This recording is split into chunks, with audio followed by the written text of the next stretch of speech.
Chapter 3 the Harappan civilisation. ഇതിലെ question answers മാത്രമാണ് കേട്ടോ ഇപ്പോൾ നമ്മൾ നോക്കുന്നത്.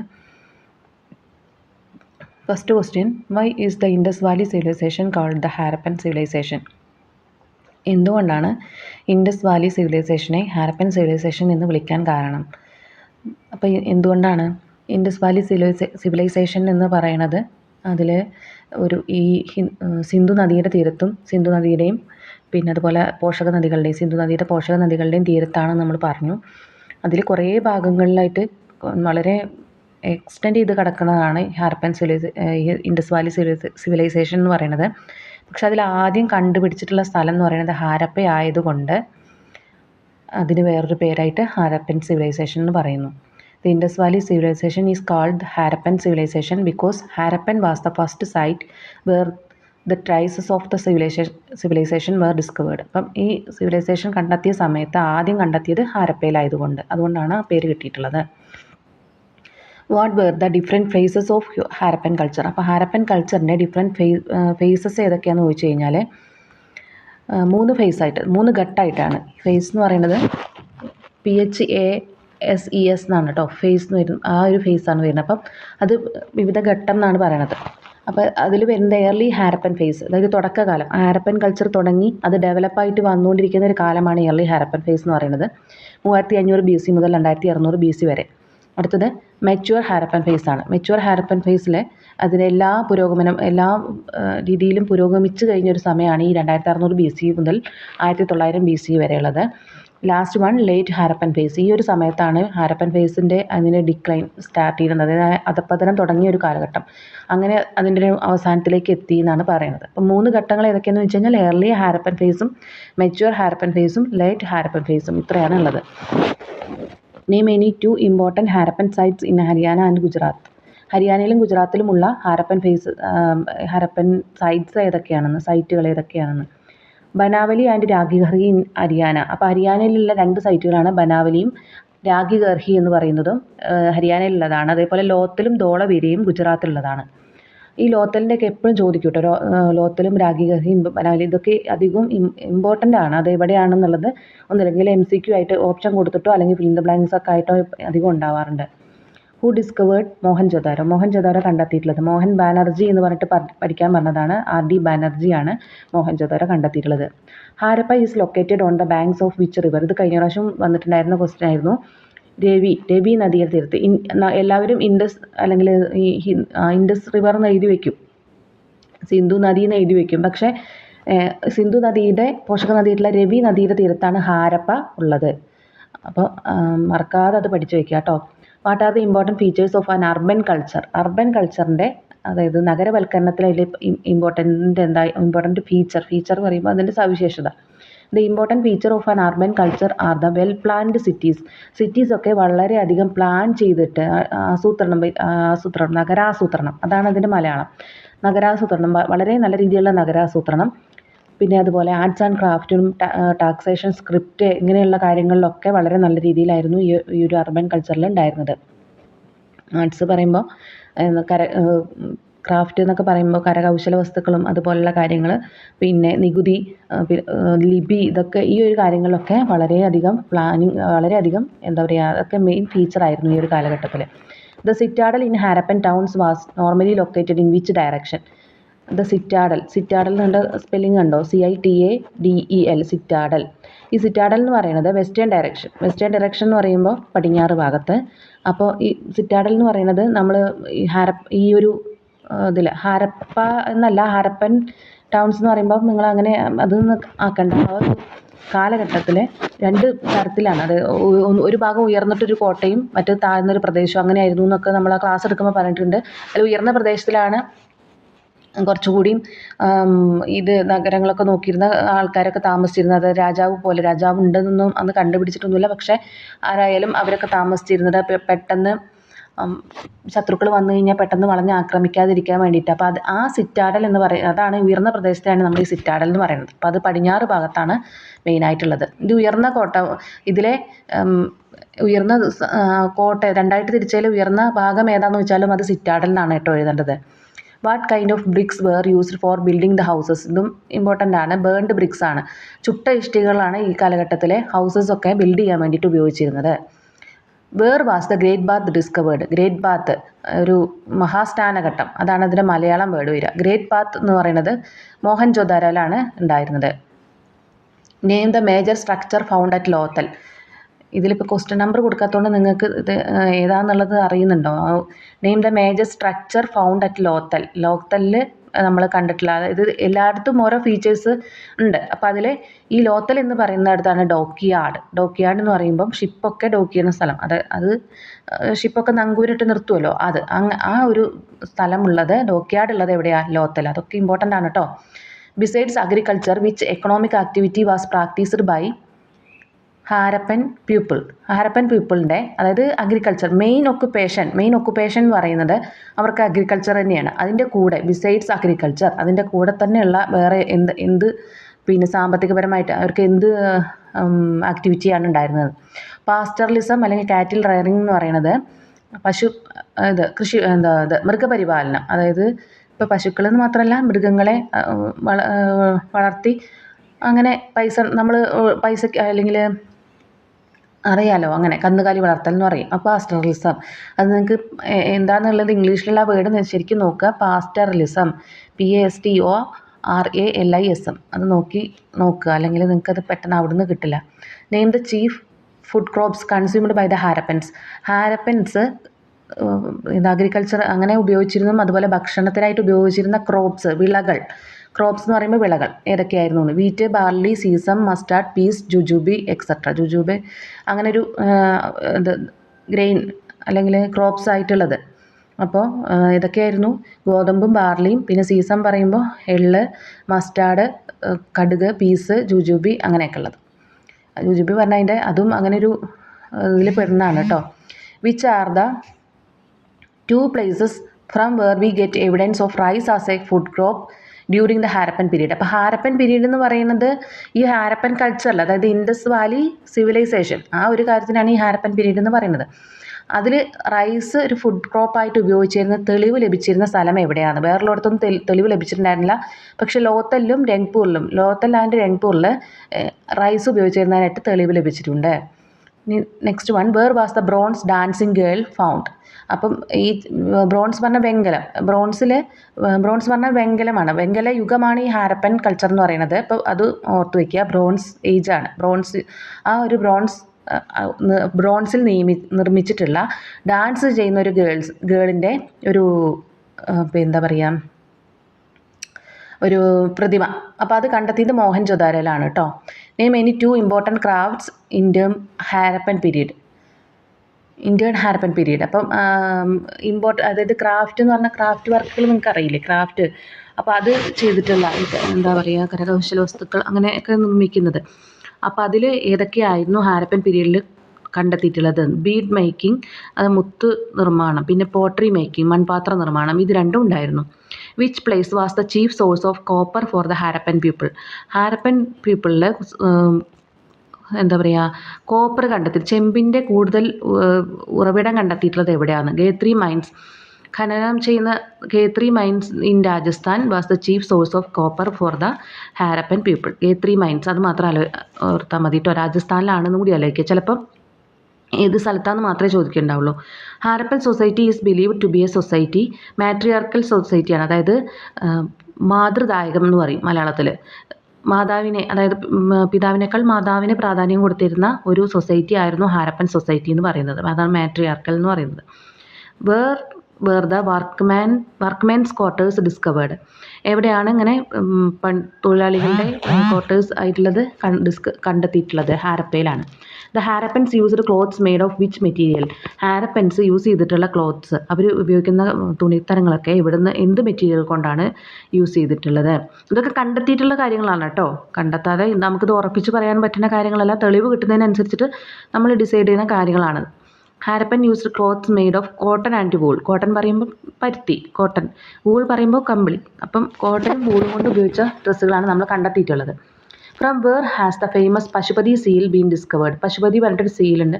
അപ്പോൾ അത് കണ്ടെത്തിയിട്ടുള്ളത് ഇവിടെ നിന്നാണ് മോഹൻജൊദാരോയിലാണ് കണ്ടെത്തിയിട്ടുള്ളത്.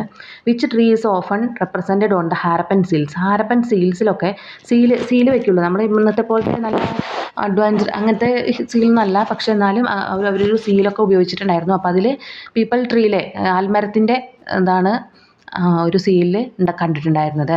Is there any evidence of fire worship? If so where has it been found? അപ്പം ഫയർ വർഷിപ്പ് പറഞ്ഞാൽ അഗ്നിയെ ആരാധിക്കുന്നത് പറഞ്ഞാൽ നമ്മൾ ഹോമകുണ്ടൊക്കെ ആയിട്ട് അങ്ങനെ കണ്ടിട്ടില്ലേ, യാഗമൊക്കെ ചെയ്യുന്നത്. അതേപോലെ ഫയർ വർഷിപ്പ് കണ്ടെത്തിയിട്ടുള്ള തെളിവുകൾ കണ്ടെത്തിയിട്ടുള്ളത് കാലിബംഗനിലും ലോത്തലിലുമാണ് ഫയർ വർഷിപ്പ് കണ്ടെത്തിയിട്ടുള്ളത്. At which place have joint burials have been found? അപ്പോൾ ഇത് ശവമടക്ക് അങ്ങനത്തെയൊക്കെയുള്ള കണ്ടെത്തിയിട്ടുള്ള സ്ഥലം ലോത്തലിലാണ്. ഇതൊക്കെ തെളിവുകൾ കിട്ടിയ സ്ഥലങ്ങളാണ് കേട്ടോ പറയണത്. What is the approximate number of signs found in the Harappan scriptures? Harappan സ്ക്രിപ്റ്റിൽ കണ്ടെത്തിയിട്ടുള്ള എത്ര അക്ഷരങ്ങൾ? അപ്പോൾ അതിൽ 400, നമുക്കിപ്പം 56 അക്ഷരം എന്നൊക്കെ പറയില്ലേ, അപ്പോൾ അതേപോലെ അവർക്ക് 400. അതുകൊണ്ടൊക്കെയാണ് ഇത് കണ്ടുപിടിക്കാനും പ്രയാസം, അല്ലെങ്കിൽ ഇവരുടെ ഭാഷയൊന്നും ലിപികൾ ഇതുവരെയും വായിക്കാൻ സാധിച്ചിട്ടില്ല. അപ്പം 400 സ്ക്രിപ്റ്റിൽ സൈൻസ് എന്ന് പറയുന്നത്, സൈൻ പറയാൻ അക്കങ്ങൾ അല്ലെങ്കിൽ അടയാളങ്ങൾ എന്നാണ് ഉദ്ദേശിക്കുന്നത്. 400. Which natural calamities are held responsible for the decline of the Harappan civilisation? അപ്പോൾ നാച്ചുറൽ കലാമിറ്റി എന്ന് പറഞ്ഞു കഴിഞ്ഞാൽ പ്രകൃതി ദുരന്തങ്ങളാണ്. കുറേ കാര്യങ്ങൾ അവർ പറയുന്നുണ്ട്. ഏത് കാര്യം കൊണ്ടാണ് ഹാരപ്പൻ കൾച്ചർ ഡിക്ലൈൻ ചെയ്തത് അല്ലെങ്കിൽ അതപ്പതിച്ചത് എന്നുള്ളത് നമുക്കറിയില്ല. പക്ഷേ കുറേ കാര്യങ്ങൾ പറയുന്നുണ്ട്. അതിൽ നാച്ചുറൽ കലാമിറ്റീസ്, പ്രകൃതി ദുരന്തമായിട്ടുള്ളത് പറഞ്ഞിട്ടുണ്ടായിരുന്ന 2 കാര്യങ്ങൾ, ഒന്ന് ഫ്ലഡും പിന്നെന്തായിരുന്നു എർത്ത് കേക്കുമാണ്, അതായത് ഭൂകമ്പവും. അപ്പോൾ flood and earthquakes are held responsible to the decline of the Harappan civilisation.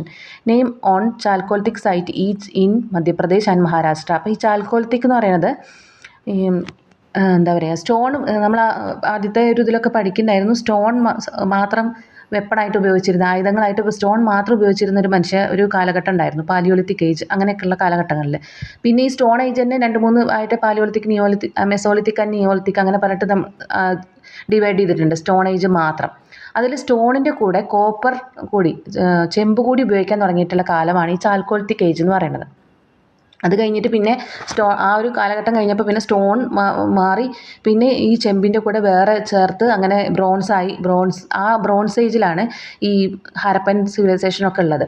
അപ്പോൾ ഈ ചാൽക്കോൾത്തിക് ഏജ് എന്ന് പറഞ്ഞാൽ, ചാൽക്കോൾത്തിക് ഏജിൽ അവർ ഉപയോഗിച്ചിരുന്ന വെപ്പൺസ് പറയുന്നത് സ്റ്റോൺ കൊണ്ടും പിന്നെ എന്തുകൊണ്ടുമാണ്, കോപ്പർ കൊണ്ടും, ചെമ്പും കല്ലും ഉപയോഗിച്ചിട്ടുള്ള അങ്ങനെയായിരുന്നു. 2 കൂടി ഉപയോഗിച്ചിട്ട് ഒരു ഇതൊന്നും ഉണ്ടാക്കുന്നല്ല, 2ഉം സർവ്വസാധാരണമായിട്ട് കണ്ടിരുന്നു. അപ്പോൾ ആ ഒരു കാലഘട്ടത്തിൽ ഉണ്ടായിരുന്ന ഏതൊക്കെ സൈറ്റുകളാണ് ഉള്ളത്? മധ്യപ്രദേശിലും മഹാരാഷ്ട്രയിലും. നമ്മൾ ക്ലാസ്സിലൊന്നും പറഞ്ഞിട്ടില്ലാത്ത കാര്യമാണ്. Navdatoli in Madhya Pradesh and Inamgaon in Maharashtra. Inamgaon എന്നാണ് കേട്ടോ, ഇനാഗോൺ ഇൻ മഹാരാഷ്ട്ര, നവദോളി ഇൻ മധ്യപ്രദേശിലും മഹാരാഷ്ട്രയിലുമാണ് ഇതിൻ്റെ സൈറ്റുകൾ കണ്ടെത്തിയിട്ടുള്ളത്. What material was used in chalcolithic period to manufacture tools? Stone and copper were used in chalcolithic period to manufacture tools. അപ്പോൾ ടൂൾസ് ഉപയോഗിക്കാൻ വേണ്ടി ചാൽക്കോൾത്തിക് പീരീഡിൽ നമ്മളിപ്പോൾ പറഞ്ഞല്ലോ, സ്റ്റോണും കോപ്പറും ആയിരുന്നു യൂസ് ചെയ്തിട്ടുണ്ടായിരുന്നത്. Houses to the chalcolithic people were made of which material? ഹൗസസൊക്കെ ബിൽഡ് ചെയ്യാൻ വേണ്ടിയിട്ട് എന്താണ് ചാൽക്കോൾത്തി ആ സമയത്തുണ്ടായിരുന്ന മണ്ണ് മാത്രം. അപ്പോൾ ചാൽക്കോൾത്തിക്കൽ പീരീഡിലും മണ്ണ് ആണ് ഉപയോഗിച്ചിരുന്നത്. പക്ഷേ വേറെ ഹാരപ്പൻ കൾച്ചർ വരുമ്പോൾ അവിടെ ഉപയോഗിച്ചിരുന്നത് ബേൺഡ് ബ്രിക്സ് ആണ്. അത് അങ്ങോട്ടും ഇങ്ങോട്ടും മാറരുത്. ചാൽക്കോൾത്തിക് ഏജും ഇതും 2 കൂടി മാറരുത്. ഇത് തുടങ്ങിയത് ഏകദേശം ഒരേ ഇതിലാണെങ്കിലും രണ്ട് തരത്തിലാണ് കേട്ടോ. The chalcolithic cultures were dash in character, rural or urban. അപ്പം ഇത് റൂറലാണ് വരിക. റൂറൽ എന്ന് പറയുമ്പോൾ ഗ്രാമപ്രദേശങ്ങളാണ് റൂറൽ എന്ന് പറയുന്നത്. അർബൻ എന്ന് പറയുമ്പോൾ പട്ടണമാണ്. ഈ ഹാരപ്പൻ സിവിലൈസേഷൻ എന്ന് പറഞ്ഞാൽ അർബൻ കൾച്ചറാണ്. അവർക്ക് പട്ടണങ്ങൾ, അവർ സിറ്റികളായിട്ടാണ്. പക്ഷേ ചാൽക്കോൾത്തിക് കൾച്ചർ എന്ന് പറഞ്ഞു കഴിഞ്ഞാൽ അതിൽ റൂറലാണ്, ഗ്രാമങ്ങളാണ് വരുന്നത്. ബ്രോൺസ് ഏജ് എന്ന് വെച്ച് കഴിഞ്ഞാൽ അത് പിന്നെ അർബനാണ്. Name any 2 non Harappan chalcolithic cultures. അപ്പം ഹാരപ്പനിലില്ലാതെ ചാൽക്കോൾത്തിക് കൾച്ചേഴ്സ് ഉള്ള 2 നോൺ ഹാരപ്പൻ ചാൽക്കോൾത്തിക് കൾച്ചേഴ്സ് എന്ന് പറഞ്ഞു കഴിഞ്ഞാൽ അത് Kayatha culture in Madhya Pradesh and Jorwe culture in Maharashtra. അപ്പോൾ കയാത്ത കൾച്ചർ ഇൻ ഇതും ചാൽക്കോൾത്തിക് കൾച്ചറിൻ്റെ എക്സാമ്പിളാണ്. Kayatha culture in Madhya Pradesh. ഇത് ശരിക്കും TTA സ്പെല്ലിങ് ചിലപ്പോൾ കുറച്ച് വ്യത്യാസത്തിൽ THA എന്നൊക്കെ വരും കേട്ടോ. Jorwe culture in Maharashtra. ഇനി next one, describe the important feature of the Harappan town planning. അപ്പോൾ ഇത് നിങ്ങൾക്ക് നിങ്ങളുടെ ഗൈഡിലൊക്കെ കൊടുത്തിട്ടുള്ളത് തന്നെയാണ്. അതന്നെ പഠിച്ചാൽ മതി. എന്തൊക്കെയാണ് അതിലത്തെ പ്രധാനപ്പെട്ട സവിശേഷതകൾ, ഹാരപ്പൻ ടൗൺ പ്ലാനിങ്ങിൽ എന്തൊക്കെയാണ് പ്രധാനപ്പെട്ട സവിശേഷതകൾ എന്നാണ് പറയുന്നത്. The most important urban feature of Harappan civilisation it is town planning. അപ്പോൾ നഗരാസൂത്രണം, അതാണ് ഈ ടൗൺ പ്ലാനിങ് എന്ന് പറയുന്നത്. നഗരാസൂത്രണമാണ് ഇത് മെയിൻ പറഞ്ഞിട്ട് നിങ്ങൾക്ക് അതിൽ തന്നെ കൊടുത്തിട്ടുണ്ട്. ഗൈഡിലുള്ളത് നിങ്ങൾ അതിനകത്ത് പഠിച്ചാൽ മതി കേട്ടോ. അതാണ് ഇതിൽ വരുന്നുള്ളൂ. ഞാൻ ക്വസ്റ്റ്യൻ മനസ്സിലാവട്ടെ എന്ന് വെച്ചിട്ട് അത് കൊടുത്തു എന്ന് മാത്രമേ ഉള്ളൂ. Describe the important feature of the Harappan town planning. ഇത് 5 മാർക്കിനൊക്കെ വരാൻ സാധ്യത ഉള്ളതാണ്. അടുത്തത് give an account of industries and crafts in the Harappan period. ഇനിയിപ്പോൾ നിങ്ങൾ ക്ലാസ്സിൽ കയറാത്ത ആൾക്കാർക്ക് വേണ്ടി പറഞ്ഞു തരണമെങ്കിൽ ഞാൻ പറഞ്ഞു തരാം. നേരത്തെ പറഞ്ഞ ടൗൺ പ്ലാനിങ്ങിൽ ഒരു മിനിറ്റ് ഞാനത് എടുക്കട്ടെ. ഞാനത് അത്ര ചിന്തിച്ചിട്ടുണ്ടായിരുന്നു. പേജ് നമ്പർ ഇതിൽ മതജീവിതത്തിൻ്റെ അങ്ങനെ പ്രത്യേകിച്ച് അതിൽ ട്രേഡും കൊമേഴ്സും അങ്ങനെ ഒക്കെ തരംതിരിച്ചിട്ടാണ് കൊടുത്തിട്ടുണ്ടായിരുന്നത്. സാമൂഹ്യ ജീവിതം, feature of Harappan town planning എന്നാണ് കൊടുത്തിട്ടുള്ളത്. പേജ് നമ്പർ 21 നഗരാസൂത്രണം എന്ന് പറഞ്ഞിട്ട് അങ്ങനെ കൊടുത്തിട്ടുണ്ട്. ഹാരപ്പൻ പട്ടണങ്ങൾക്ക് 2 ഭാഗങ്ങളുണ്ടായിരുന്നു. കോട്ടയും കീഴ്പട്ടണവും. മറ്റേത് കീഴ്പട്ടണം എന്ന് പറഞ്ഞിട്ടുണ്ടായിരുന്നു. കോട്ടയ്ക്ക് അകത്തുള്ള, അപ്പോൾ ഈ കോട്ട എന്ന് പറയുന്നതാണ് സിറ്റാഡൽ എന്ന് പറയുന്നത്. പിന്നെ കീഴ്പട്ടണം അങ്ങനെയാണ്. ഭരണവർഗത്തിൻ്റേതായിരിക്കാം, ഭരിക്കുന്നവരുടെ ആയിരിക്കാം നമ്മൾ ഊഹിക്കുകയാണ്. അല്ലാണ്ട് അവിടുത്തെ അതിനുള്ള തെളിവുകളൊന്നും ലഭിച്ചിട്ടില്ല. അവിടെ പല കെട്ടിടങ്ങളുടെ അവശിഷ്ടങ്ങൾ കണ്ടെത്തിയിട്ടുണ്ട്. കീഴ്പട്ടണങ്ങൾ സാധാരണ ജനങ്ങളുടെ താമസ സ്ഥലങ്ങളായിരുന്നു. ഇനി വീടുകൾ എങ്ങനെ നിർമ്മിച്ചിരുന്നു, ഓരോ കാര്യത്തെക്കുറിച്ചിട്ടും അതിൽ പറഞ്ഞിട്ടുണ്ട്. വീടുകൾ ആസൂത്രിതമായ തെരുവുകളുടെ ഇരുവശങ്ങളിലുമാണ് വീടുകൾ നിർമ്മിച്ചിരുന്നത്. വീടുകൾ വ്യത്യസ്ത ഘടനയിലുള്ളതായിരുന്നു. ചില വീടുകൾ ഒറ്റമുറി മാത്രം, എന്നാൽ മറ്റു മുറികളുള്ള വീടുകളും ഉണ്ടായിരുന്നു. കോണിപ്പടികളുടെ അവശിഷ്ടങ്ങൾ കണ്ടെത്തിയിട്ടുണ്ട്. എല്ലാ വീടുകൾക്കും, ഒട്ടുമിക്ക വീടുകൾക്കും എന്തുണ്ട്, സ്വന്തം കിണറും നടുമുറ്റവും ഉണ്ടായിരുന്നു. എല്ലാ വീടുകൾക്കും ശൗചാലയങ്ങൾ ഉണ്ടായിരുന്നു. ടോയ്ലറ്റ് സൗകര്യമാണ് ഈ ശൗചാലയം എന്ന് പറയുന്നത് കേട്ടോ. അങ്ങനെ പറയുന്നുണ്ട്. പിന്നെ അടുത്തത് പിന്നെ അതിൽ വരുന്ന ഡ്രൈനേജ് സിസ്റ്റമാണ്, അഴുക്കുചാൽ സമ്പ്രദായം. അതൊക്കെ നിങ്ങളൊന്ന് മനസ്സിലാക്കി വെച്ചാൽ മതി. ബാക്കി നിങ്ങൾ ഓൺ വേർഡ്സിൽ എഴുതുക. 2-3 പ്രാവശ്യം വായിച്ചാൽ തന്നെ നിങ്ങൾക്ക് അതിങ്ങനെ കിട്ടും. അഴുക്കുചാൽ സമ്പ്രദായം എന്ന് പറഞ്ഞു കഴിഞ്ഞാൽ ഇന്നത്തെക്കാട്ടിലും നമുക്ക് മാതൃകയാക്കാൻ പറ്റുന്ന അങ്ങനത്തെയാണ് അഴുക്കുചാൽ സമ്പ്രദായമൊക്കെ ഉണ്ടായിരുന്നത്. ഹാരപ്പൻ നഗരങ്ങൾ ഒന്നാം തരം ശുചീകരണ സൗകര്യങ്ങളോട് കൂടിയവയായിരുന്നു. മുഴുവൻ പട്ടണത്തിനും പൊതുവായൊരു അഴുക്കുചാൽ പദ്ധതി ഉണ്ടായിരുന്നു. അപ്പോൾ എല്ലാ പട്ടണങ്ങൾക്കും എന്താണ്, ഒരു അഴുക്കുചാൽ പദ്ധതി ഉണ്ടായിരുന്നു. വീടുകളിലെ അഴുക്കുചാൽ തെരുവിലെ ചാലുമായി ബന്ധിപ്പിച്ചിരുന്നു. ഈ പട്ടണങ്ങളിലെല്ലാം അഴുക്കുകൾ പോകാൻ വേണ്ടിയിട്ടൊരു ഡ്രെയിനേജ് സിസ്റ്റം, ഒരു അഴുക്കുചാൽ നിർമ്മിച്ചിട്ടുണ്ടായിരുന്നു. എന്നിട്ട് ഈ വീടുകളിലെ അഴുക്കുചാലുകൾ ഇതും കൂടി കണക്ട് ചെയ്തിട്ട്, അതേപോലെ ഇവരുടെ റൂമിൻ്റെ മെയിൻ എൻട്രൻസ് എന്ന് പറയുന്നത് ഈ നഗരത്തിനോട്, ഈ നമ്മളൊക്കെ എവിടെയാണോ സിറ്റി അവിടേക്ക് തിരിച്ചു വയ്ക്കും. പക്ഷേ ഇവർ അങ്ങനെ നേരെ ഒരു ഉള്ള ഏരിയകളിലേക്കാണ് തിരിച്ചു വെച്ചിട്ടുണ്ടായിരുന്നത്. എന്നാലോ സൗകര്യങ്ങളൊക്കെ ഈ ഒരു ടൗണിൻ്റെ സൗകര്യങ്ങളൊക്കെ ഉണ്ടാവും ചെയ്യും. പക്ഷെ അതൊന്ന് തിരക്കുന്നൊക്കെ ഒന്ന് വിട്ട് നിൽക്കാൻ വേണ്ടിയിട്ട് അങ്ങനെ. പിന്നെ ഈ ഒരു ഡ്രെയിനേജ് സിസ്റ്റത്തിന് നമ്മൾ ഉണ്ടാക്കുന്ന ഈ ഒരു അഴുക്കുചാലിന് ഒരു സ്ലാബോ ഒക്കെ വെച്ചിട്ട് മറക്കുകയും ചെയ്തിരുന്നു. അപ്പം എന്താണ്, അവിടെ നിന്നുള്ള അണുക്കൾക്കൊക്കെ ഒരു ശമനം ഉണ്ടായിരിക്കും. അപ്പം അതാണ് പറയുന്നത്, ഇവർ ഈ കാലത്ത് ഭയങ്കരമായിട്ട് എന്തുണ്ടായിരുന്നു, വൃത്തി നോക്കിയിട്ടുണ്ട്. നല്ല ശുചിത്വമുള്ള ആൾക്കാരായിരുന്നു. പിന്നെ അത്രയും എന്താണെന്ന് പറയുക, മികച്ച നഗരഭരണവും എഞ്ചിനീയറിംഗ് വൈദഗ്ധ്യവും ഹാരപ്പൻ ജനതയ്ക്കുണ്ടായിരുന്നെന്ന് നമുക്ക് ഇതിൽ നിന്ന് മനസ്സിലാക്കാം. പിന്നെ പറയണതിൽ ഗ്രേറ്റ് ബാത്ത് അങ്ങനെയുള്ള കാര്യങ്ങളൊക്കെയാണ് ഇതിൽ പറയുന്നത്. പേജ് നമ്പർ 21, 22, 23 കുറച്ച് ഭാഗവും ആയിട്ട് ഈ ഒരു കാര്യങ്ങൾ വിശദീകരിച്ചിട്ടുണ്ട് കേട്ടോ.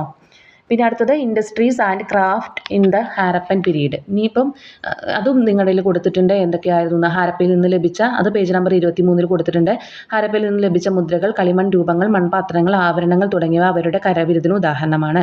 ഈ മൺപാത്രങ്ങളിൽ എന്തൊക്കെയാണ് പ്രത്യേകത? മൺപാത്ര നിർമ്മാണത്തിന് ഉപയോഗിച്ച ചൂളകളുടെ അവശിഷ്ടങ്ങൾ. അപ്പോൾ എങ്ങനെയാണ് മൺപാത്ര നിർമ്മാണം അവിടെ ഉണ്ടെന്ന് മനസ്സിലായത്? ഈ ചൂളകളുടെ അവശിഷ്ടങ്ങളൊക്കെ നമുക്ക് കിട്ടിയിട്ടുണ്ട്. മൺപാത്രങ്ങൾ പൊതുവെ ചെറുതും ചിത്രപ്പണികൾ ഉള്ളതുമായിരുന്നു. അപ്പോൾ ചെറുതും ചിത്രപ്പണികൾ ഉള്ളതുമായിരുന്നു മൺപാത്രങ്ങളുണ്ടായിരുന്നത്. ഈ ചിത്രപ്പണികൾ എന്ന് പറഞ്ഞാൽ സസ്യങ്ങൾ, പക്ഷികൾ, മൃഗങ്ങൾ, മനുഷ്യരൂപങ്ങൾ എന്നിവയൊക്കെയാണ് ഇതിൽ വരച്ചു വെച്ചിട്ടുണ്ടായിരുന്നത്. ഗുജറാത്തിൽ നിന്നും രാജസ്ഥാനിൽ നിന്നും കണ്ടുകിട്ടിയ ചില പാത്രങ്ങൾ ഒഴിച്ചാൽ ഹാരപ്പൻ മൺപാത്രങ്ങൾ പൊതുവെ ഒരേപോലെയുള്ളവയാണ്. കറുപ്പ് ചുവപ്പ് നിറങ്ങളായിരുന്നു ഇവയ്ക്ക്. ഇപ്പോഴുള്ള പോലെ തന്നെ കറുപ്പും ചുവപ്പും നിറമാണ് ഉണ്ടായിരുന്നത്. പിന്നെ അത് കഴിഞ്ഞിട്ട് ശില്പകലയും കൊത്തുപണിയും പറഞ്ഞിട്ട് പേജ് നമ്പർ 24 കൊടുത്തിട്ടുണ്ട്. വെങ്കലം, കളിമണ്ണ്, കല്ല് എന്നിവ കൊണ്ടാണ് പ്രതിമകൾ നിർമ്മിച്ചിരുന്നത്. ജൊദാരോവിൽ നിന്ന് കണ്ടെത്തിയ വെങ്കലത്തിൽ നിർമ്മിച്ച നർത്തകിയുടെ രൂപമാണ് ഹാരപ്പൻ സംസ്കാരത്തിൻ്റെ ഏറ്റവും പ്രസിദ്ധമായ കലാശില്പം. നിങ്ങൾ ഈ ഒരു 5 മാർക്കിനുള്ളതൊരു വായിക്കുമ്പോഴും അതിനിടയിൽ 1 വേർഡ് ക്വസ്റ്റ്യൻസ് ഉണ്ടോ എന്ന് അപ്പോൾ ശ്രദ്ധിക്കണം. ഇപ്പോൾ ഇതെന്താണ്, വെങ്കലത്തിൽ നിർമ്മിച്ചിട്ടുള്ള നർത്തകിയുടെ രൂപം. ഇപ്പോൾ നർത്തകിയുടെ രൂപം അത് തന്നെ 2-3 ഇതായിട്ട് ചോദിക്കാം. നർത്തകിയുടെ രൂപം നിർമ്മിച്ചിട്ടുള്ള മെറ്റീരിയൽ ഏതാണെന്ന് ചോദിക്കാം. വെങ്കലമാണ്, ബ്രോൺസ് ആണ്. വെങ്കലം എന്ന് പറയുന്നത് കോപ്പറും പിന്നെ ഈയും കൂടി ചേർത്തിട്ട് വേറെ ഒരു മെറ്റീരിയലും കൂടി ചേർത്തിട്ട് ഉണ്ടാക്കുന്നതാണ് ഈ വെങ്കലം, ബ്രോൺസ് എന്ന് പറയുന്നത്. പിന്നെ ഇത് എവിടുന്നാണ് കണ്ടെത്തിയെന്ന് ചോദിക്കാം. മോഹൻജൊദാരോയിൽ നിന്നാണ് കണ്ടെത്തിയത്. അപ്പോൾ പിന്നെ മോഹൻജൊദാരോയിൽ നിന്ന് കണ്ടെത്തിയ മറ്റൊരു പ്രതിമ ഒരു യോഗിയുടേതാണ്. ഈ പ്രതിമയ്ക്ക് മീശയില്ലെങ്കിലും താടിയുണ്ട്. ധ്യാനത്തിലിരിക്കുന്ന മട്ടിൽ കണ്ണുകൾ പകുതി അടച്ചിരുന്നു. പുരോഹിതനാണെന്ന് കരുതുന്നു. ഹാരപ്പയിൽ നിന്ന് വെങ്കലത്തിൽ നിർമ്മിച്ച 2 കാളവണ്ടികൾ കണ്ടെത്തിയിട്ടുണ്ട്. ധാരാളം കളിമൺ രൂപങ്ങൾ ലഭിച്ചിട്ടുണ്ട്. അതിൽ പക്ഷേ മൃഗാദികളുടെയും സ്ത്രീ പുരുഷ രൂപങ്ങളും ഉണ്ട്. ഈ ആഭരണ നിർമ്മാണത്തിലും ഇവർക്ക് നല്ല കഴിവുണ്ടായിരുന്നു. ചെമ്പ്, വെങ്കലം, സ്വർണം എന്നിവ ഉപയോഗിച്ചിട്ടാണ് ആഭരണങ്ങൾ നിർമ്മിച്ചിരുന്നത്. ലോത്തലിൽ നിന്ന് മുത്തു നിർമ്മാണ കേന്ദ്രം, അതായത് ബീഡ് BEAD നമ്മൾ നേരത്തെ നോക്കിയിട്ടുണ്ടായിരുന്നു. ലോത്തലിൽ നിന്നാണ് അത് കിട്ടിയിട്ടുള്ളത്. പിന്നെ വളകൾ, കളിമണ്ണ്, വെങ്കലം, ആമത്തോട് എന്നിവ ഉപയോഗിച്ചിട്ടാണ് വളകളൊക്കെ നിർമ്മിച്ചിട്ടുണ്ടായിരുന്നത്. വൈഡൂര്യം, മാണിക്യം, സ്വർണം, വെള്ളി എന്നിവ കൊണ്ട് അവർ ആഭരണങ്ങൾ നിർമ്മിച്ചിരുന്നു. ഹാരപ്പയിൽ വിവിധ തരം തൊഴിലുകൾ നിലനിന്നിരുന്നു എന്നതിൻ്റെ തെളിവുകളാണ് ഈ വിവിധ തരം കരകൗശല വസ്തുക്കൾ.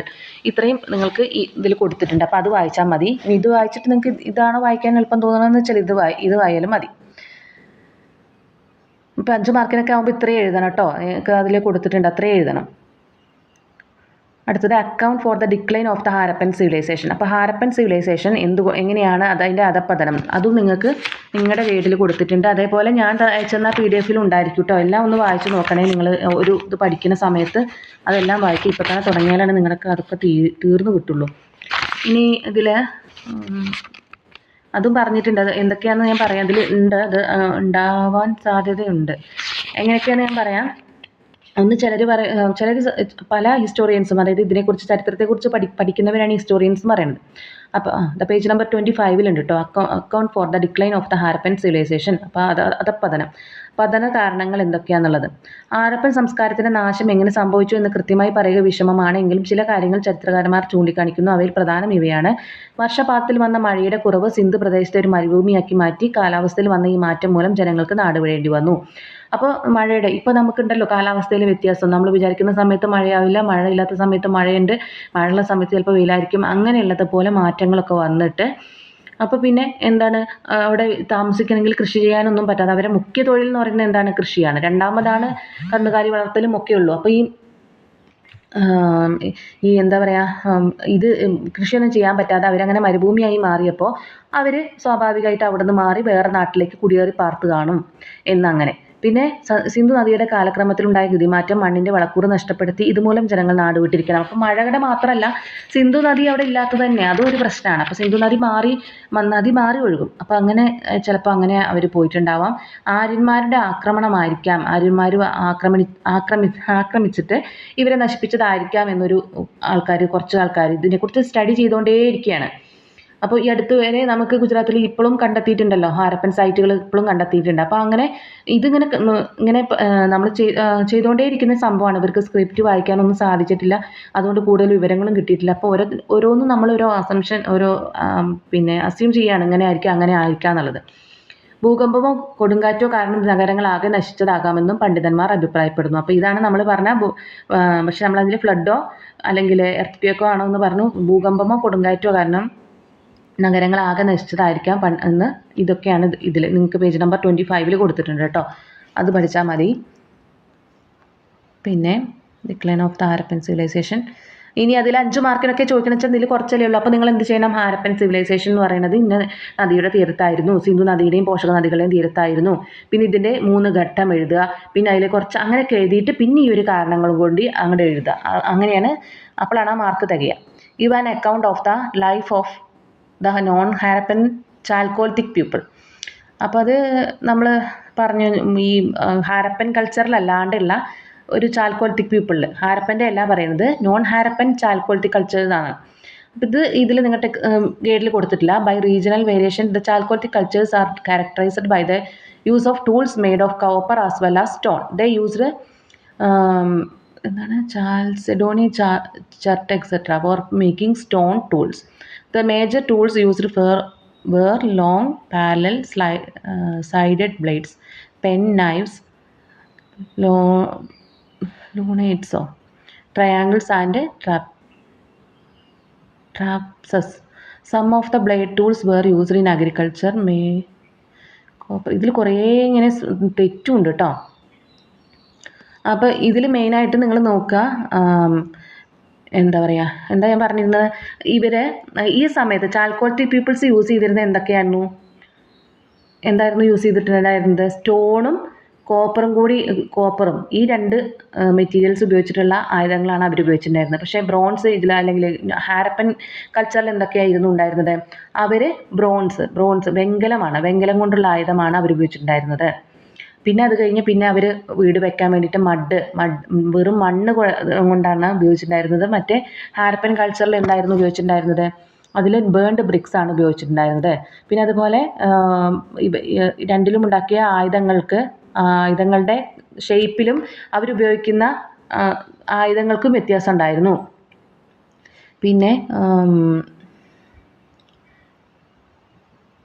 അവിടുത്തെ എന്താ പറയുക, അവർ ഈ ഹാരപ്പൻ കൾച്ചറിൽ അവർ മൃഗങ്ങളെ ഉപയോഗിച്ചിട്ടുണ്ടായിരുന്നു എന്നുള്ളതിന് തെളിവുകൾ ലഭിച്ചിട്ടുണ്ട്. പല ചിത്രങ്ങളും അല്ലെങ്കിൽ പ്രതിമകളൊക്കെ കാണുമ്പോൾ അതിലിങ്ങനെ മൃഗങ്ങളെ ഉപയോഗിച്ചിട്ട് ആനകളെ വരെ ഉപയോഗിച്ചിട്ടും കാള വണ്ടി വലിക്കുന്ന അങ്ങനെയൊക്കെ ചിത്രങ്ങളൊക്കെ കാണണമെങ്കിൽ അല്ലെങ്കിൽ പ്രതിമകളൊക്കെ കാണണമെങ്കിൽ എന്ത് വേണം നമുക്ക്? അവർക്ക് അതിനെക്കുറിച്ച് അറിവുണ്ടായിരിക്കണം. അപ്പോൾ അവരത് ഉപയോഗിച്ചിട്ടുണ്ടായിരിക്കണം എന്ന് തന്നെയാണ് അതിനർത്ഥം. അപ്പോൾ അതുപോലെയുള്ളത് കണ്ടിട്ടുണ്ടായിരുന്നു. ഹാരപ്പൻ കൾച്ചറിൽ കണ്ടിട്ടുണ്ടായിരുന്നു.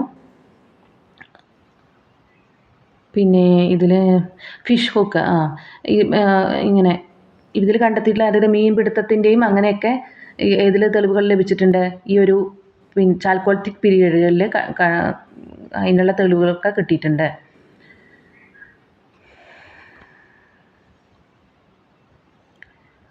പിന്നെ ഇതിലും പറഞ്ഞ പോലെ എന്തൊക്കെയായിരുന്നു? അഗ്രികൾച്ചറും കാറ്റിൽ ഇതൊക്കെ പാസ്റ്ററലിസം ഒക്കെ തന്നെയായിരുന്നു അവരുടെ മെയിൻ തൊഴിൽ എന്ന് പറയുന്നത്. പിന്നെ അതിൻ്റെ കൂടെ ദേ also practice hunting and fishing. ഇതൊക്കെ ഹണ്ടിങ് പറഞ്ഞാൽ വേട്ടയാടലും മീൻപിടുത്തവും ഒക്കെ ഇവർക്ക് ഇതിൻ്റെ ഇടയിൽ കൂടെ തൊഴിലുകളായിട്ടുണ്ടായിരുന്നു. പിന്നെ റൈസും ബാർലിയും വീറ്റ് ജോവർ ഒക്കെ അങ്ങനെ ഗ്രീൻ ഗ്രാം അങ്ങനെ എല്ലാതും ഉണ്ടായിരുന്നു ഇതിനിടയ്ക്ക്. ഹോഴ്സ് ഗ്രാം എന്നാണ് കേട്ടോ. കുറേ സ്പെല്ലിംഗ് മിസ്റ്റേക്ക്, പെട്ടെന്ന് എനിക്കത് മനസ്സിലാവണില്ല, അതുകൊണ്ടാണ്. മുതിരയാണ് ഉദ്ദേശിച്ചിട്ടുള്ളത് അവർ. അപ്പോൾ റൈസ്, ബാർലി, വീറ്റ്, ജോവർ എന്ന് പറഞ്ഞാൽ ഈ രാജസ്ഥാനിലൊക്കെ ഉപയോഗിച്ചിരുന്ന ഒരു ധാന്യമുണ്ട്. അപ്പോൾ അതൊക്കെ ഈ ചാൽക്കോളത്തി പീപ്പിൾ ഉപയോഗിച്ചിട്ടുണ്ടായിരുന്നു. പിന്നെ skeletal remains from the site suggest the presence of domesticated and wild animals in these cultures. അപ്പോൾ ഈ വൈൽഡ് ആനിമൽസിൻ്റെ പ്രത്യേക തരത്തിലുള്ള അതിൻ്റെയൊക്കെ അവശിഷ്ടങ്ങൾ, അതായത് സ്കെൽറ്റൽ പറഞ്ഞാൽ അതിൻ്റെ ഇതൊക്കെ ഉണ്ടല്ലോ, എന്താ പറയുക അതിന്, സ്കെൽറ്റൻ എന്ന് പറയുമ്പോൾ അതിൻ്റെ എനിക്ക് കറക്റ്റ് സമയത്ത് നമുക്ക് കിട്ടില്ല, എന്താണ് ആ രൂപം, അതായത് എല്ല് മാത്രമായിട്ടുള്ള ആ രൂപം ഉണ്ടല്ലോ, അതൊക്കെ കിട്ടിയിട്ടുണ്ട്. പിന്നെ കാറ്റിലും sheep, got, pig etcetera. Dog എന്നാണ് കേട്ടോ. എനിക്ക് കാണാനിട്ടാണോ എന്താണെന്ന് എനിക്കറിയണില്ല. ഇതിൽ വെറും DNG എന്നാണ് കാണാനുള്ളൂ. കാറ്റിൽ, ഷീപ്പ്, അപ്പോൾ അതൊക്കെ ഉണ്ട്. പശു, ആട്, പിന്നെ ഷീപ്പ് പറയുമ്പോൾ മറ്റേ ചെമ്മരിയാടാണ്. പിന്നെ നായ്ക്കൾ, പന്നി, അതിൻ്റെയൊക്കെ തെളിവുകൾ കിട്ടിയിട്ടുണ്ട്. പിന്നെ എന്താണ്, നമ്മളൊന്നും കൂടി പറഞ്ഞല്ലോ, റൂറൽ സെറ്റിൽമെൻറ്റ്സ്. റൂറൽ എന്ന് പറഞ്ഞാൽ ഗ്രാമീണ ജീവിതമായിരുന്നു ഇവർക്ക് ഉണ്ടായിരുന്നത്. ഹാരപ്പൻ കൾച്ചറിന് നഗര ജീവിതമായിരുന്നു, അതും നമ്മൾ പറഞ്ഞിട്ടുണ്ടായിരുന്നു അല്ലേ. ഇത്രയൊക്കെ നോക്കിയാൽ മതി കേട്ടോ, നിങ്ങൾക്ക് 5 മാർക്കിനൊന്നും എന്തായാലും ഇത് വരില്ല. പിന്നെ ഉള്ളത് ഏതൊക്കെ സൈറ്റുകളായിരുന്നു? ജോർവേ, പിന്നെ വേറെ എന്തോന്നും കൂടി പറഞ്ഞല്ലോ, ജോർവേയും പിന്നെ വേറെ എന്തോന്നും കൂടി പറഞ്ഞിട്ടുണ്ടായിരുന്നു. ജോർവേ ഇൻ മഹാരാഷ്ട്ര, പേര് കിട്ടണില്ലല്ലോ, നമ്മൾ കുറച്ച് മുന്നേ പറഞ്ഞിട്ടുണ്ടായിരുന്നുള്ളൂ. അത് നിങ്ങൾ നോക്കുക കേട്ടോ. ഇനി അടുത്തത് describe some major structural remains of the Harappan towns. അപ്പോൾ അത് ഗ്രേറ്റ് ബാത്ത് അങ്ങനെയുള്ള കാര്യങ്ങളൊക്കെ നമ്മൾ കണ്ടെത്തിയിട്ടുള്ള അതിനെക്കുറിച്ചിട്ടാണ് പറയുന്നത്. അതായിട്ട് നിങ്ങൾക്ക് ക്വസ്റ്റ്യൻസിലില്ല, പക്ഷേ ധാന്യപ്പുരകൾ നമ്മൾ കണ്ടിട്ടുണ്ട്, കനാല്, പിന്നെ ഇവിടെ എന്തൊക്കെയാണ് അതിൻ്റെ എന്താ അവശിഷ്ടങ്ങൾ നമ്മൾ കണ്ടെത്തിയിട്ടുള്ള അവശിഷ്ടങ്ങൾ എന്നാണ് ഇപ്പോഴും ഉള്ളത്. അപ്പോൾ മോഹൻജൊദാരോയിൽ ഗ്രേറ്റ് ബാത്ത് ഉണ്ട്. ഗ്രാനറി എന്ന് പറയുന്നത് ധാന്യപ്പുരകൾക്കാണ്. അപ്പോൾ ഗ്രാനറികൾ ധാന്യപ്പുരകളുണ്ട്. പിന്നെ ഡോക്യാർഡ് ഉണ്ട്, ലോത്തലിലുള്ളത്. അങ്ങനെയൊക്കെയുള്ള കാര്യങ്ങൾ അത്രയൊക്കെ തന്നെയാണ് അതിൽ പറയാനുള്ളൂ. Give an account of agriculture in the Harappan period. അഗ്രികൾച്ചറിനെ കുറിച്ചൊക്കെ നമ്മൾ പറഞ്ഞിട്ടുണ്ടായിരുന്നല്ലോ. അവിടെ ഹാരപ്പക്കാരുടെ പ്രധാന കൃഷി എന്ന് പറയുന്നത് ഗോതമ്പും ബാർലി, തിന, എള്ള്, പഴങ്ങൾ, പയറുവർഗ്ഗങ്ങൾ ഒക്കെ അവർ കൃഷി ചെയ്തിട്ടുണ്ടായിരുന്നു. പിന്നെ നെല്ല് കൃഷി ചെയ്തതിന് തെളിവ് ലഭിച്ച 2 സ്ഥലങ്ങൾ പറഞ്ഞല്ലോ. രംഗ്പൂറും ലോത്തൽ ഗുജറാത്തിലാണ് ഈ 2 സ്ഥലങ്ങളുള്ളത്. ഈ 2 സ്ഥലങ്ങളിൽ നിന്നും അരി ഉപയോഗിച്ചിരുന്നതിനുള്ള തെളിവുകൾ ലഭിച്ചിട്ടുണ്ട്. പിന്നെ കൃഷി എന്ന് പറയുമ്പോൾ പരുത്തി കൃഷിയും ഹാരപ്പയിലും മൊഹൻജൊദാരോയിലും ഉണ്ടായിരുന്നു. അങ്ങനെ അത്രയൊക്കെ തന്നെയുള്ളൂ കൃഷി. പിന്നെ സിന്ധു നദി ഒഴുക്കിക്കൊണ്ടിരുന്ന എക്കൽ മണ്ണായതുകൊണ്ട് തന്നെ ഇവിടെ നിങ്ങളുടെ 27ാമത്തെ പേജിലുണ്ട് കേട്ടോ, ഇതിനെക്കുറിച്ചൊക്കെ പറയുന്നുണ്ട്. കൃഷി എന്തൊക്കെയാണ്, മൃഗപരിപാലനത്തിനെ കുറിച്ചിട്ടുള്ള പ്രത്യേകതകളൊക്കെ പറയുന്നുണ്ട്. ജലസേചനത്തിനായി കനാലുകളെയും വെള്ളപ്പൊക്കത്തെയുമാണ് ആശ്രയിച്ചിരുന്നത്. ഹാരപ്പയിൽ നിന്ന് കണ്ടെത്തിയിട്ടുള്ള ധാന്യപ്പുരകൾ ഇവരുടെ കാർഷിക ജീവിതത്തിൻ്റെ തെളിവാണ്. അപ്പോൾ ധാന്യപ്പുരകൾ അവിടെ നിന്ന് കണ്ടെത്തിയിട്ടുണ്ട്. ഹാരപ്പയിൽ നിന്ന് ധാന്യപ്പുരകൾ കണ്ടെത്തിയിട്ടുണ്ട്. പിന്നെ മൃഗപരിപാലനം പറയുന്നുണ്ട്. മൃഗങ്ങളെ ഇണക്കി വളർത്തിയിട്ടുണ്ടായിരുന്നു. കാള, ചെമ്മരിയാട്, കോലാട്, പോത്ത്, പന്നി എന്നീ മൃഗങ്ങളെയാണ് ഇളക്കി വളർത്തിയിരുന്നത്. ഭാരം വഹിക്കുന്നതിനായി കഴുതകളെയും ഒട്ടകങ്ങളെയും വളർത്തിയിരുന്നു. അപ്പോൾ ഇത് ഇവിടെ ഒരു സ്ഥലത്തു നിന്ന് ഒരു സ്ഥലത്തേക്ക് പോകുമ്പോൾ അല്ലെങ്കിൽ എന്തെങ്കിലും കൃഷി അങ്ങനെയൊക്കെ കൊണ്ടുപോകുമ്പോഴൊക്കെ കഴുതകളും ഒട്ടകങ്ങളൊക്കെയാണ് വലിച്ചിട്ടുണ്ടായിരുന്നത്. മുതുകുയർന്ന കാള ആയിരുന്നു അവരുടെ പ്രിയപ്പെട്ട മൃഗം. ഹംബ്ഡ് ബുൾ, മുതുകുയർന്ന കാള. അത് ചോദിക്കൂ കേട്ടോ. അത് ഞാൻ ഇവിടെ ഒരു ക്വസ്റ്റ്യൻ കണ്ടിട്ടുണ്ടായിരുന്നു. പല ഭാഗത്തു നിന്നും കണ്ടെത്തിയ വന്യമൃഗങ്ങളുടെ എല്ലിൻ്റെ അവശിഷ്ടങ്ങൾ അവർക്ക് മാൻ, ആന, കാണ്ടാമൃഗം എന്നീ മൃഗങ്ങളുമായി പരിചിതമായിരുന്നു എന്ന് കാണിക്കുന്നു. ആനയുടെയും കാണ്ടാമൃഗത്തിൻ്റെയും കളിമൺ രൂപങ്ങൾ ലഭിച്ചിട്ടുണ്ട്. ഹാരപ്പൻ കൾച്ചറിലാണ് ഇതൊക്കെ പറയുന്നത്.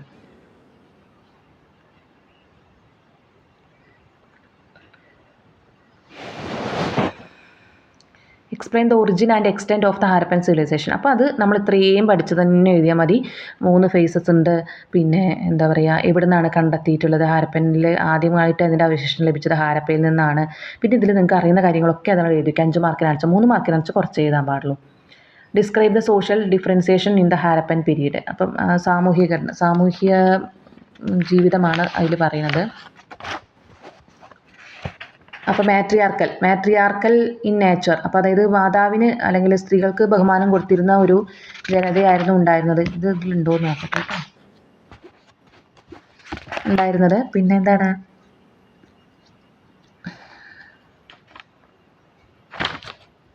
അങ്ങനെ തന്നെ കൊടുത്തിട്ടില്ല.